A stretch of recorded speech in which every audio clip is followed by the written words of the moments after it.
everybody. Today I am going to be suggesting a few of my favorite books, and let's get started. So, our first book I have right in front of me right now is a really bulky big book called 𝗷𝗲𝗰𝗆 by Alain de Botton and John Armstrong. It's a non-fiction book, as seen by the title, 𝗷𝗲𝗰𝗆, and it basically talks about how we usually think that art is supposed to be important and not normal, like normal people can understand it. But the point that this book is trying to make is that art can heal ourselves, and art can help us to become a better person. And this book has 5 different parts. First one is methodology, which is about exactly like their opinion on how it improves our mental health and physical health. Second part is about how love can heal us through love. 3 is about nature, how we can connect with nature through art. The 4th part is money. The 5th part is politics and how we can change the world with art. And then the back is like that as well. I really like the cover. And the back it says, 𝗷𝗲𝗰𝗆 boldly proposes that art has a clear function. It is a therapeutic tool to help us lead more fulfilled lives. I really learned a lot from this book, and you should definitely dig in and read this book. Hi, so we're going to talk about the second book. If you haven't noticed, I am not going to be filming like this whole video in one day because I have more new, better books coming in that I want to suggest over time. So let's get started with the second one. The second book is called The Hate You Give. It will be such a shame if you've never heard of it or you've never read it before, because everyone should be reading this book at some point in their lives. It's talking about a big topic in 2020, which is Black Lives Matter, and it's a very detailed book about a friend, about the narrator in the story, which is a Black girl around the same age as me, who was in 11th grade, and she has witnessed her best friend, which is a guy who's shot by the police, and he didn't do anything wrong. It just started off with that kind of really strong beginning, which literally was making me cry from like the first 20 pages of the book. But afterwards, it talked about how she dealt with the situation, how she had the courage to speak out for her friend and for the whole race. This is, as I said, definitely an essential read. You have to read this book. And just, yeah, I'm gonna leave this book with ending of Black Lives Matter. So this book is called This Could Be Yours. It's another fiction book. The theme is about family and forgiving and about very complex relationships. And this is what the cover looks like. Victor Tuchman, which is the bad guy in the story and the man of the family, the father, who is a power-hungry real estate developer and all-around Batman, is finally on his deathbed. So basically, the first chapter is about him dying, and the whole rest of the book is about how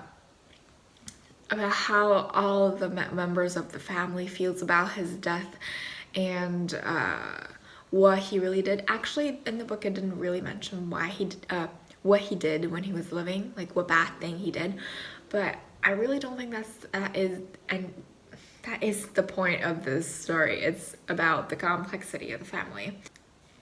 Everyone's the way they are for a definite reason, and you've never been through what he has been through. So even though we know that he's bad, we don't want to be the same as him, but we don't get the right to judge him about we don't get the right to judge him about the way he is. Not much that I can relate to what the story is really about, but like a conflict between families, but I really think it's a good read for everyone to understand how important it is to connect and to love. Hi, this is going to be the fourth book that we're going to be recommending in this video, and this one I don't actually have a hard copy, and I originally found this book online anyways, and it's on my laptop, so I'm going to be showing you this way. The book is called Strength in Our Scars, and this is what the cover looks like. It's very simplistic, minimalism, and it's by Bianca Sparacino. This is really, after reading it, I really do think that it's a book about her healing herself and things that she felt when she was going through all of it, but I think almost everybody can relate to at least 1 or 2 points and throughout the whole book. It's around 158 pages, but a lot of pages is just one really strong sentence in the middle of the page. And I think it's a good idea if you would buy a hard copy of this, even though I don't have it on hand. But I think it's just a really good book to pull out of your shelf whenever you're feeling down and you need some love and healing to your heart. Hello, it's actually been a while since I filmed one of these videos, just because we weren't able to borrow books from the school, but then recently we were able to do that, so I borrowed a couple ones and I want to share with you for the rest of the video. So the first one that I borrowed is called Meat Market. It's by Juno Dawson, and the story is basically let's see if I can do this. The story is basically about a girl who's called Gianna, that was scouted by like a manager from a model agency, and then she basically stepped onto this road of being a model, and there's basically all about that jazz that happened to her, which means that the modeling career is not all glitter and rainbows and sunshines as it seems like it's going to be. And in the end, it kind of basically talk about how this experience changed her and made her stronger, and how she wants to raise her voice about the things that happens in the modeling community. In this book, I rated actually 4.4 stars because I feel like the ending is a little bit too happy ending. Because like in real life, this is probably a lucky case. Like before the story starts is a quote from Alexander McQueen, which is fashion designer, but the quote is, fashion should be a form of escapism and not a form of imprisonism. And at the back of the book, there's also a quote. It's like, how can beauty be so ugly? And I think those really kind of wraps the story around together, and I don't think I'll ever experience in my lifetime. So for example, modeling, I don't think I'll ever be tall enough, first of all, and I don't think I'll be able to experience this. So I think reading is a really good way to get into some insight of what this life will be like. Anyways, let's move on to the next one. The next book is called Cave in the Clouds by Badeeah Hassan. No idea if I pronounced that right. But as you can see from the cover, it's a story about a young woman's escape from the terrorist. I don't know how to pronounce it. It's called ISIS. Pretty much, I'm pretty sure everyone knows that. I'm just gonna say it like that because I'm too tired to Google how to pronounce that right now. But from the back of the book, on the top is one of my favorite quotes in the story, obviously.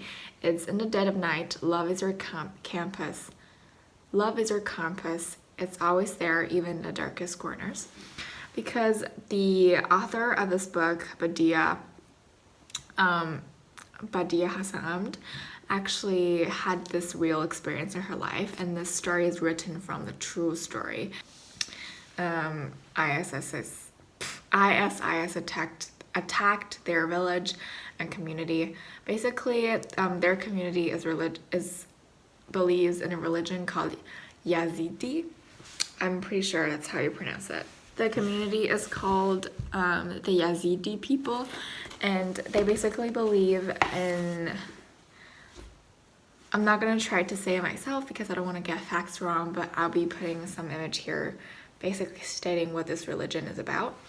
But the Islamic people think that this religion is evil, that they're not believing the right God, so they keep attacking them, and this community has survived, according to the book, 72 genocides in the course of history, which is insane. But basically, when Badeeah, the author, is 18, their village called 𝗏𝗄, K-O-C-H-O, got attacked by ISS and sold the children and women to other people. And the author herself was sold to a high-ranking American-born ISIS general, and then basically she was used as she was sold to him for sexual purposes, but then she managed to escape, and then don't need to explain that too much because you can read the book if you're interested in the storyline. And I definitely gave this book 5 stars out of rating because it's realistic. It tells a story that I've never really got into an insight before, and I think everyone should definitely read it to get into insight about the terrorist, about the ISIS and the Yazidi people. So this is going to be the next book. It's one of the best books, nonfiction and science books that I've read recently or ever. And it's a book that I've been talking about throughout my social media and a few other videos on YouTube that is yet to be released or is already released. I don't know when this is going to be uploaded. So it's this magical book called Cured with this beautiful cover of Gradient. And this says The Life-Changing Science of Spontaneous Healing, and it's by Jeffrey Rediger, MD, and he is a doctor and the faculty at Harvard Medical School. It simply talks about how some people in the world has like cancer and these uncurable diseases, and after a while they basically recover from it and it looks like nothing has happened, and they just magically heal from this incurable disease. And the author of this book is basically trying to figure out, and throughout the years of his research, to figure out how did these people do that. And there's a list of a few things that he thinks could help or change, but one of the biggest points in this book is also that none of this is a system that works for everyone. You have to figure out what works for yourself. You can't just you can't, for example, if someone had this disease and they use this method or this method to recover, you can't copy paste that method onto yourself and hope that it will help you too. But yeah, basically a few of the ways is changing your diet, healing your immune system, and healing our stress response. And last but not least, definitely not least, which also the most important point in this book, is healing our identities, healing who we are, identifying the problems in our lives, and as well as like forgiving other people and building connection with people in your life. I hope you were interested. I hope I sold the idea of this science, but also kind of philosophy kind of idea. Please go check this book out if you're interested. Let's move on to the next one. So this book is called Just Breathe by her name is like always, yeah, by Cammie McGovern, and this is her, the author, back of the book. Let me just read you very briefly from here, just an extract of what this book is basically about. David is a popular, smart president of the senior class. He is also sick. He's been battling cystic fibrosis his whole life, which is a problem with his lungs. His family, friends, and girlfriend insist that he'll be fine, even when the doctor tells him he'll need a lung transplant. David has never felt like his future was truly in jeopardy until now, and the lack of honesty from the people around him has made him feel more alone than ever. This is the one of the main characters in the book. This also definitely involves some degree of romance, which is a happy ending in the end, so spoiler alert. The other main character is called Jami. She is a quiet sophomore struggling with depression and unable to relate to any of her former friends. She and David had never officially met until the day she met him struggling to breathe in his hospital room while she's volunteering. When David reaches out to Jami after he recovers, she's wary. She can't imagine why a guy like him would want to talk to her. She meets the senior guy from her school and knows that he's sick and kind of basically has a crush on him, and he kind of basically has a crush on her back. And on the cover you can see there are these origami birds. This is kind of one of the symbols, I think, in the stories, which you'll get to know when you read down the storyline. I personally thought it was a cute story. The ending is happy, which I have no problem with, but read this one if you're interested. I'm not so strongly recommending this because it's another story, kind of romantic. I've read enough of that, so I'm not getting all that excited for this right now. But read if you're interested. Let's move on to the next one. Now, this is the last book. I know it's going to be a weird number because there's 9 books, but hey, it's fine. I can do whatever, how many ever I want. Last one is called How I Used to Float by Helena Fox. And I don't know why I'm wearing this hat because I said I want every outfit to be a teeny bit different, and I'm too tired to change to something else. And it says focus on me only, so. Also, I think it's going to be the hat in the thumbnail. So, this book is about grief. It's about this girl who is seeing her dead father after he died like 5 years ago, and she's still holding on to it. And I think it's super awesome that in the end she finally